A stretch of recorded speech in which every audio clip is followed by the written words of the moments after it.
오늘 설교 말씀의 제목은 하나님의 큰 은총을 받은 자요. 성경 말씀은 다니엘서 10장 11절부터 12절까지 같이 봉독합니다. 시작. 내게 이르되 은총을 크게 받은 사람 다니엘아, 내가 내게 이르는 말을 깨닫고 일어서라. 내가 내게 보내심을 받았느니라. 그가 내게 이 말을 한 후에 내가 떨며 일어서매 그가 내게 이르되 다니엘아, 두려워하지 말라. 네가 깨달으려 하여 네 하나님 앞에 스스로 겸비케 하기로 결심하던 첫날부터 네 말을 들으신 바 되었으므로 내가 네 말로 인하여 왔느니라. 아멘.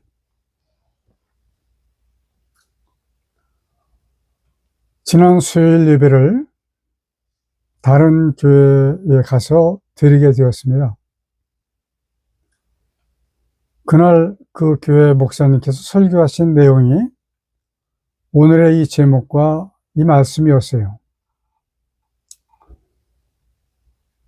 설교는 그러니까 잘 하셨지만 정말로 정작에 중요한 것을 말씀하시 않으셨기 때문에 대부분의 목사님들이 이렇게 설교를 하리라고 생각이 들었습니다. 저도 옛날에 주일학교 중고등부 설교할 때 오늘 이 말씀 정말로 신나게 이렇게 그 목사님과 같이 했던 것이 기억이 납니다. 그래서 오늘 샘플로 여러분들에게 전하는 것뿐만 아니라 모든 목사님들이 이렇게 변하기를 바라는 마음으로 이 설교를 드립니다. 자, 그 내용은 이렇습니다. 유다왕 여호야김이 즉위한 지 3년 만에 바벨론이라고 하는 강대한 나라에 먹혀버렸습니다.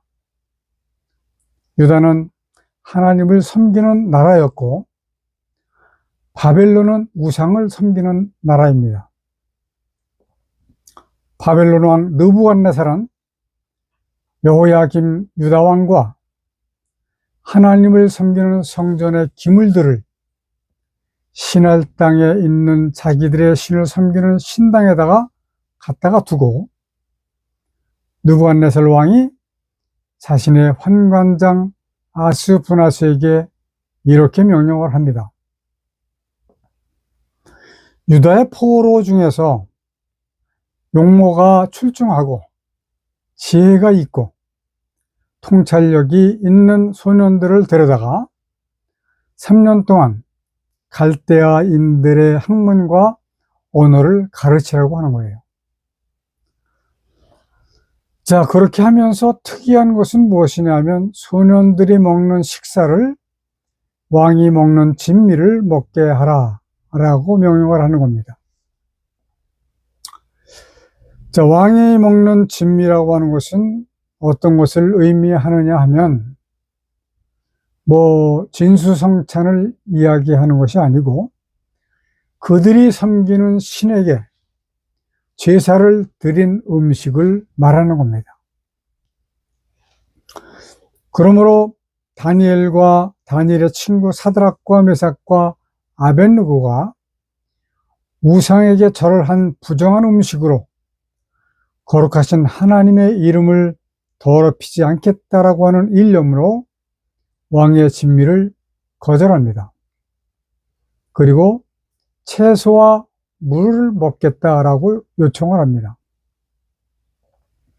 자, 환관장이 이들에게 말합니다. 만일에 너희의 안색이 왕의 진미를 먹는 아이들보다 더 못하다면 내 목숨이 위태롭게 될 것을 너희가 모르느냐? 그때 다시 다니엘이 이렇게 말합니다. 그러니까 열흘 동안만 시험을 해보십시다. 자, 이제 열흘 동안 채소와 물만 먹은 다니엘과 그 친구 사드락과 메삭과 아벳느고의 얼굴을 보니까 기름진 왕의 진미를 먹은 다른 사람들보다 더욱 환하고 윤택하고 건강해 보였습니다. 통보한 거죠. 교육이 다 끝나고 모든 교육생들이 느부갓네살 왕 앞에 섰는데 그 중에서 이 네 사람이 특출나게 보였습니다. 그러한 때에 느부갓네살 왕이 기이한 꿈을 꾸고 번민을 하다가 바벨론의 모든 박수들과 술객들을 불렀습니다. 그래서 꿈을 바르게 해석을 하라고 명을 했는데 그 명령이 좀 기이합니다. 왜냐하면 야곱의 때에 야곱의 아들 요셉이 그 꿈을 해석을 한 일이 있었죠. 그 옥에서 왕의 두 관원장의 꿈을 요셉이 듣고 해몽을 했습니다. 그 해몽으로 인해서 그 감옥에서 나올 수 있고 또 승리할 수 있는 길이 열렸던 것인데, 다니엘의 때에는 왕이 꾼 꿈을 먼저 알아내고 그 꿈을 해몽을 하라라고 하는 것입니다. 그렇게 할 수 있는 술사와 법사들이 없었습니다.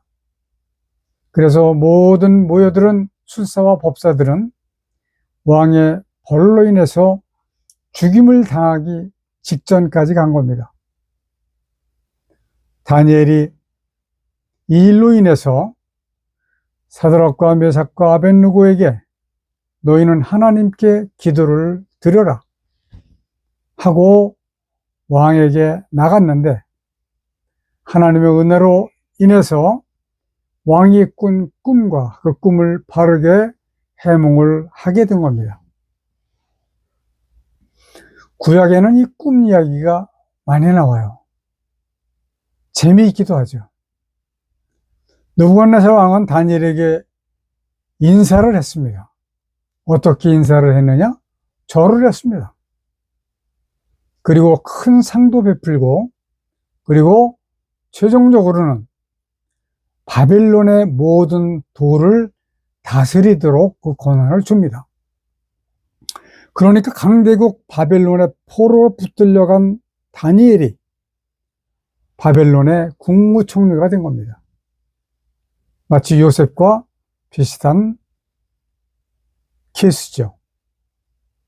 다니엘은 이 정치에 들어가면서 사드락과 메삭과 아벳느고도 동참하도록 부릅니다. 그러니까 그때 당시에 그 본래 그 나라의 신하들이 얼마나 시기를 했을까.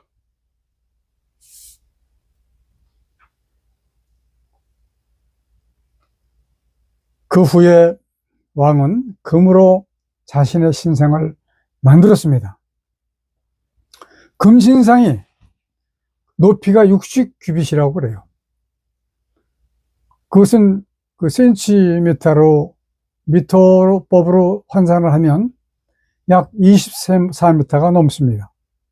왜냐하면 한 규빗이 두 뼘으로 보거든요. 그래서 40cm다, 또 어떤 사람은 45cm다 이렇게 얘기하는 사람들이 있습니다.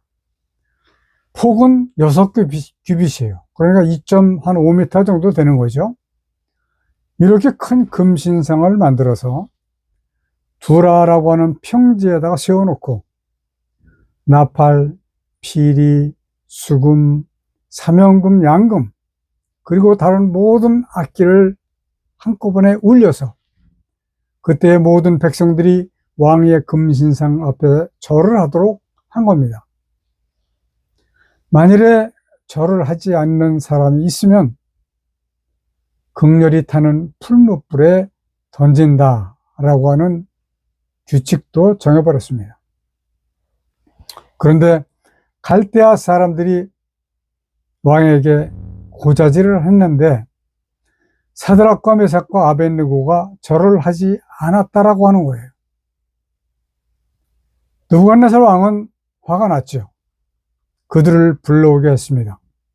그래서 말을 합니다. 이제라도 절을 하면 용서하겠다. 그러니까 지금 내 신상에 절을 해라. 이렇게 이야기합니다. 자, 사드락과 메삭과 아벳느고의 대답입니다. 느부갓네살이여, 구태여 대답을 할 필요가 없습니다. 만일에 왕께서 우리를 풀무불에 던지시면 우리 하나님께서 극렬히 타는 풀무불에서 건져내시겠고 왕의 손에서도 건져내실 것입니다. 혹 그리 아니하실지라도 왕이여, 우리가 왕의 금신상에 절하여 하나님의 영광을 가리지는 않을 것입니다. 이 세 친구가 담대하게 왕에게 이렇게 이야기를 했습니다. 느부갓네살 왕은 화가 머리끝까지 치밀어 올랐죠. 그래서 또 명령을 합니다. 풀무불을 7배를 더 뜨겁게 해서 이놈들을 그 불 속에다가 던져라. 이렇게 명령을 합니다. 자, 이 세 사람을 불 속에 넣기 위해서 끌고 간 그 용사들이 있었는데 그 용사들이 불구덩이에 넣기도 전에 그 7배나 뜨거워진 불에 의해서 죽었습니다. 먼저 타서 죽었어요. 그래서 사드락과 메삭과 아벳느고는 결박된 채로 불 가운데로 던져진 것이죠. 자, 느부갓네살이 급히 일어나서 묻습니다. 너 봐라, 세 사람을 던지지 아니했냐? 그런데 저 불 속에는 결박되지 아니한 4사람이로다. 그런데 4번째 사람은 마치 신의 아들처럼 보이는구나. 느부갓네살이 세 사람을 불러서 나오게 했습니다. 그런데 머리털 하나도 그을리지 않았다. 자, 이것을 본 놀란 느부갓네살이 전국에 선포를 합니다. 사드락과 메삭과 아벳느고의 하나님을 찬송할지어다. 아멘. 이제 조서를 내리노니 모든 백성은 이들이 섬기는 하나님을 섬길지니라. 아멘, 아멘. 이것이 선교죠. 그때 다니엘은 같이 없었어요. 다른 곳에서 업무를 봤던 것 같습니다. 많은 총리와 병백들과 관원들로 하여금 시기와 질투를 받고 있었는데 그 사람들은 다니엘을 죽일 그 꾀를 내고 있습니다. 모사를 꾸미고 있었던 거예요. 그래서 이들이 왕에게 구합니다. 지금부터 30일 동안 느부갓네살 왕 외에 다른 신에게 절을 하거나 기도를 하면 그 자를 사자굴에 던지자라고 하는 겁니다. 자, 이렇게 이야기한 이유는 뭐냐면 다니엘이 하루 3번씩 예루살렘을 향해서 무릎을 꿇고 기도한다라고 하는 것을 알았기 때문에 그런 겁니다. 이들은 하나님께 기도한 다니엘을 고발을 합니다. 이제 왕은 몹시 근심합니다. 자기 몸으로 절까지 한 다니엘을 자기는 엄청 아꼈기 때문에 그런 거죠. 그러나 왕은 약조를 했기 때문에 변개할 수가 없었습니다. 사자굴로 끌려가는 다니엘에게 왕이 말합니다. 너야 항상 섬기는 하나님께서 너를 구원하시리라. 사자굴에 넣고 돌을 굴려서 아구를 맞고 인을 쳐서 봉인을 합니다. 이에 왕은 궁으로 돌아가서 금식하며 밤을 새웁니다. 요즘 말로 말한다면 금식기도 하고 철학기도를 한 셈이지요.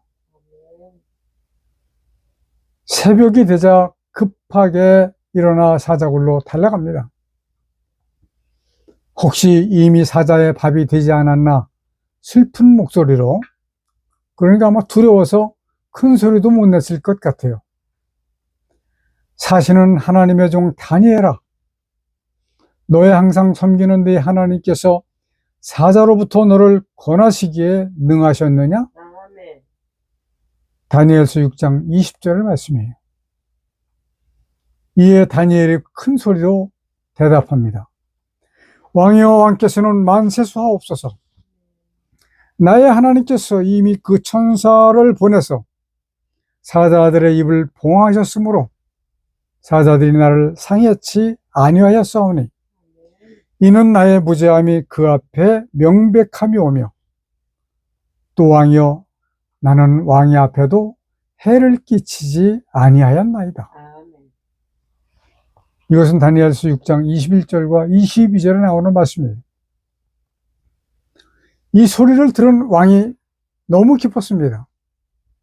그래서 빨리 굴에서 올라오도록 명령을 합니다. 그런데 몸이 조금도 상하지를 않았어요. 아멘. 이에 왕이 다니엘을 참소한 모든 자들을 끌어오라고 명령을 합니다. 그래서 그들과 그들의 처자들까지 사자굴에 넣게 합니다. 성경을 이렇게 말합니다. 굴 밑 땅에 닿기도 전에 사자들이 그들을 움켜서 뼈까지 부서뜨렸다라고 기록하고 있습니다. 왕은 또 조사를 내립니다. 다니엘의 하나님 앞에서 떨며 두려워할지니 그분은 살아계신 하나님이시요 영원히 변치 아니하시는 분이시며 그분의 나라는 망하지 아니할 것이며 그 권세가 무궁할 것이며 그분은 구원도 하시며 건져내시기도 하시며 하늘에서든지 땅에서든지 이적과 기사를 행하시는 분이시요 다니엘을 사자의 입에서 벗어나게 하셨음이니라. 다니엘이 느부갓네살 왕의 때와 다리오 왕 시대와 바사 사람 고레스 왕의 시대에 형통하였다라고 성경은 기록하고 있습니다. 아멘. 여러분, 다니엘과 사드락과 메삭과 아벳느고의 믿음을 가져야 합니다. 아멘. 그래야만 형통합니다 라고 그 목사님은 소리를 외칩니다. 그리고 오늘의 설교 제목 성경을 읽습니다.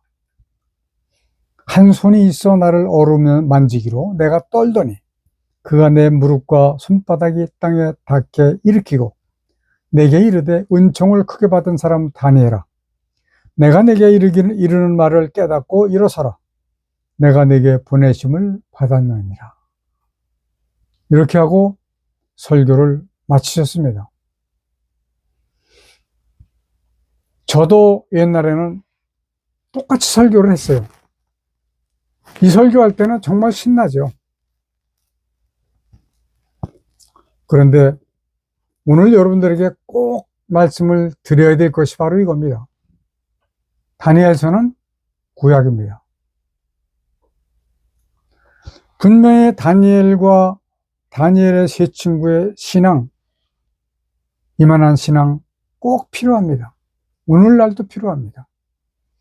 여러분들도 이와 같은 신앙 가져야 됩니다.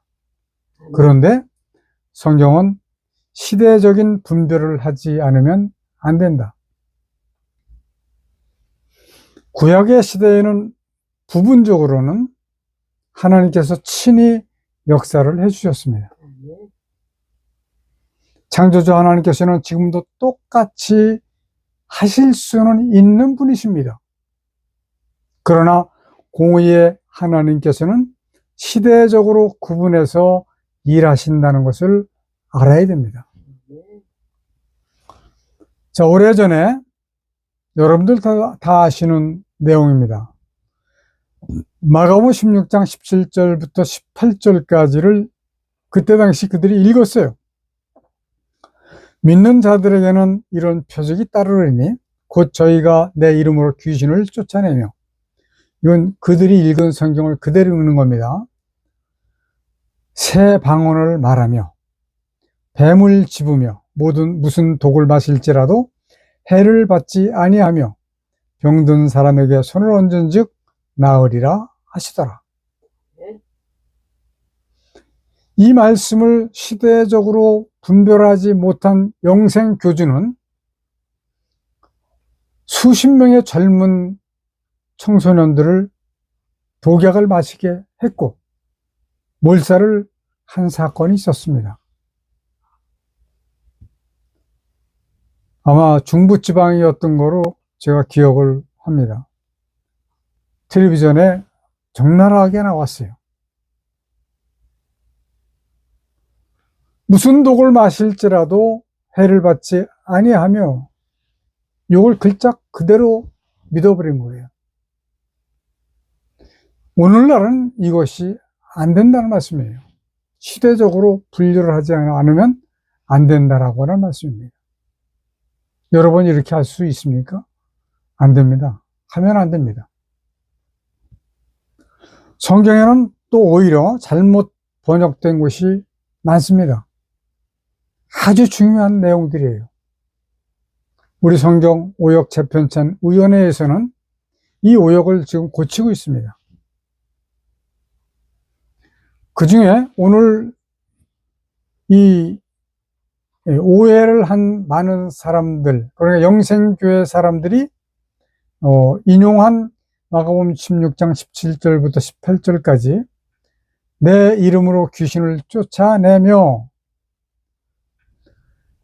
귀신이라고 하는 단어는 세상에 없는 겁니다. 제가 이렇게 말씀을 드리면 무슨 소리야? 이렇게 이야기할 수 있겠는데, 한 가지 말씀을 드리면 우리 기독교 한글 성경에만 귀신이라고 하는 단어가 들어가 있습니다.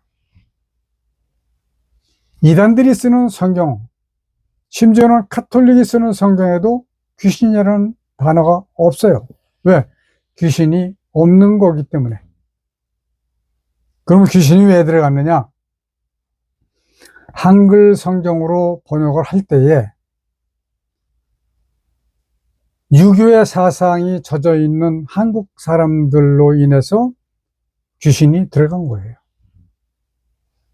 좀 더 자세히 설명을 드릴 수 있지만 오늘은 이것이 주가 아니기 때문에 이 정도로만 해서 귀신은 성경에 있으면 안 되는 것이다. 사탄 또는 마귀 또는 악한 영 또는 더러운 영이라고 기록하는 것이 맞는 것이다 라고 말씀드리는 것으로 넘어가겠습니다. 구약의 시대에 다니엘의 때에는 분명히 죽을 일이지만 죽지 아니하고 살아나는 일들이 주가 되어 있었습니다. 자, 시대를 바꿔서 생각을 해 보시면 좋겠어요. 예수 그리스도의 시대 이후로는 순교자들이 많이 나왔습니다. 그래서 순교자들이 불에 타서 죽임을 당했습니다. 나무에 매달려 밑에서 불을 지펴서 태워서 죽였습니다. 많은 순교자들이 목뱀을 당해서 순교를 당했습니다. 또 때로는 펄펄 끓는 기름솥에 빠뜨려서 죽게 했습니다. 여러분들 생각이 어떠세요? 옛날 구약시대와 지금 신약시대, 예수 그리스도의 시대, 사도시대, 성령시대, 지금 확실하게 지금 다르게 나타나고 있습니다. 이거를 구분을 할 수 있어야 됩니다. 그리고 예수 그리스도의 시대에는 예수님께서 죽은 자도 살리셨어요. 중풍병자도 나병 환자도 혈루병 환자도 다 고치셨습니다. 이러한 사역은 예수님의 제자들, 즉 사도 시대까지만 가능했다라고 하는 것을 여러분들은 반드시 기억하셔야 됩니다. 예수께서 33년 공생의 기간 동안에 많은 기사와 이적을 나타내셨죠.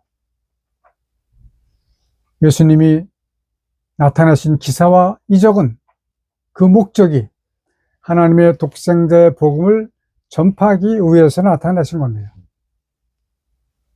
하나님께서 죽은 자를 살리시는 이적, 병든 자를 고치시는 이적, 이런 것들은 사도 시대로 마감을 하셨다라고 하는 사실을 여러분 모두가 깨달으셔야 됩니다.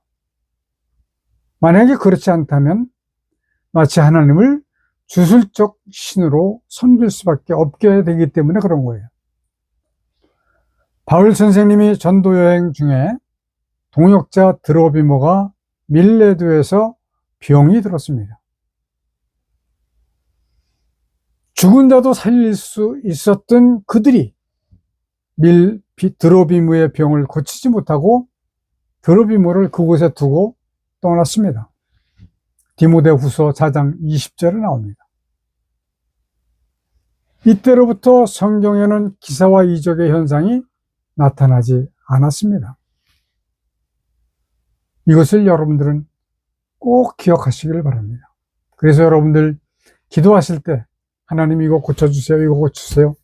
물론 마음이 답답하고 안타까우니까 그렇게 기도할 수는 있을 거예요. 그러나 지금 시대적으로는 그런 시대가 아니라는 거죠.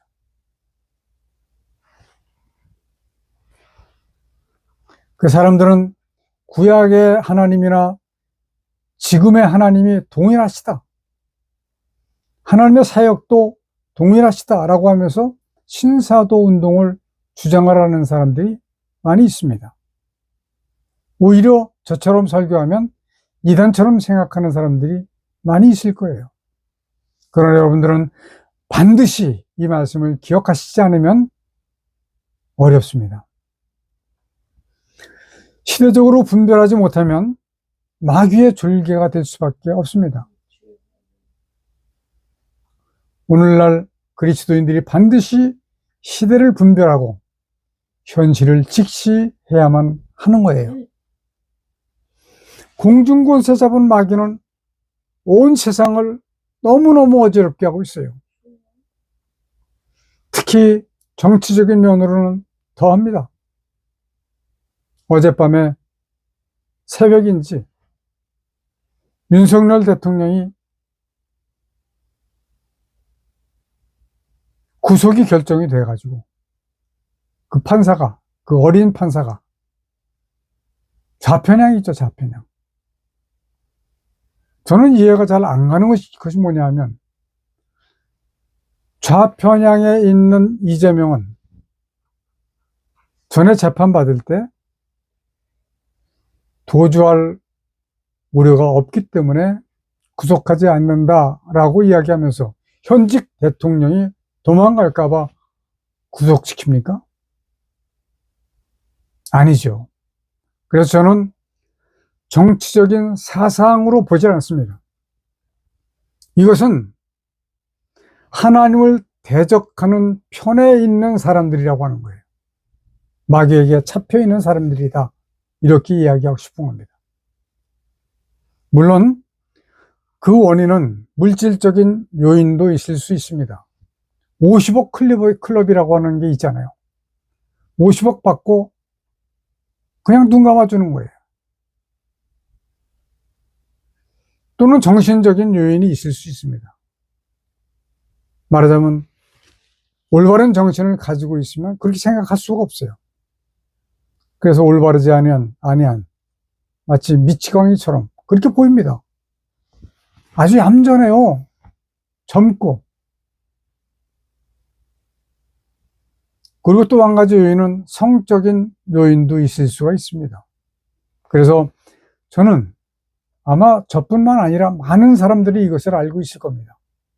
북한을 다녀온 사람들은 정치인이든 종교인이든 모두가 다 성접대를 받습니다. 그 악랄하고 교활한 자들이 그것을 그냥 그렇게 하겠어요? 아마 고화질로 정밀하게 녹화를 다 해놨을 겁니다. 그러니까 발목이 잡힌 거예요. 꼼짝할 수 없는 겁니다. 저는 여러분들에게 만약에 사람이 병이 들면 최소한도 그 병에 관해서 최고의 권위를 가진 의사를 찾고 최고로 유명한 병원을 찾으라고 권합니다. 우리는 최고로 유명하지도 않고 또 아주 이름난 병원도 아니지만 저희 아내가 처음에 뇌경색 오면서 진료를 받아서 회복이 된 그 나은 병원, 가까운 곳으로 이사를 온 것이 참 감사하고 좋아요. 이것은 한 사람도 여러가 있을 수가 없습니다. 모두가 다 이것을 그렇게 생각을 해야 되는 거예요. 좋은 의사, 합당한 의사, 그리고 유명한 병원 꼭 찾아서 여러분들 건강을 회복하시기를 바랍니다. 자, 다행스럽게도 이제 세상은 줄기세포 치료가 가능해졌습니다. 금년 2월이 되면 첨단 재생의료법이라고 하는 법이 제정이 됩니다. 이 줄기세포 치료는 거의 모든 질병이 치료가 가능하다는 겁니다. 본래의 상태로 회복을 시키는 거예요. 그래서 그들은 말하기를 건강한 상태로 150세를 살 수 있다라고 이야기합니다. 저는 그 말을 들으면서 오래 사는 것이 중요한 것은 아니다. 마음이 올바르게, 생각이 올바르게, 행동이 올바르게, 그래서 하나님과 같은 마음으로 정상적으로 짧은 세상이라도 살아가는 것이 더 중요하다라고 저는 생각을 했었습니다. 오늘날의 교회 지도자들이 반드시 기억해야 할 것은 시대적인 분별, 구약, 신약, 예수 그리스도의 시대, 사도 시대, 그리고 성령 시대, 이거 분별을 해서 설교를 해야지만 된다라고 하는 말씀이에요.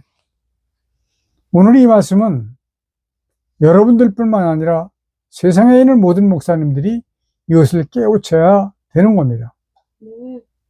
자, 지금 이 세상은 악한 사탄 마귀가 아담을 범죄케 하고 받아간 공중권세로 온통 뒤흔들고 있습니다. 이 험한 세상을 이겨나가기 위해서는 첫 번째, 고린도전서 15장 58절 예수 그리스도를 믿는 믿음이 흔들리지 아니하고 견고해야 하고, 두 번째 요한일서 3장 8절 하나님의 창조 목적인 본래의 뜻, 마귀의 일을 멸하시기 위해서 작정하신 만큼 사람을 구원하실 때까지, 그리고 세 번째 베드로서 3장 7절 창조하신 모든 피조물을 불살라 없애버리실 것을 알아야, 네 번째 요한복음 3장 3절부터 5절 거듭나야 하고, 다섯 번째 사도행전 16장 31절 하나님의 구원을 얻게 되면, 마지막 여섯 번째 요한복음 8장 32절 세상을 넉넉하게 이기고 참 자유를 느끼면서 살아가게 될 것이다 라고 하는 말씀을 드리면서 설교를 마칩니다.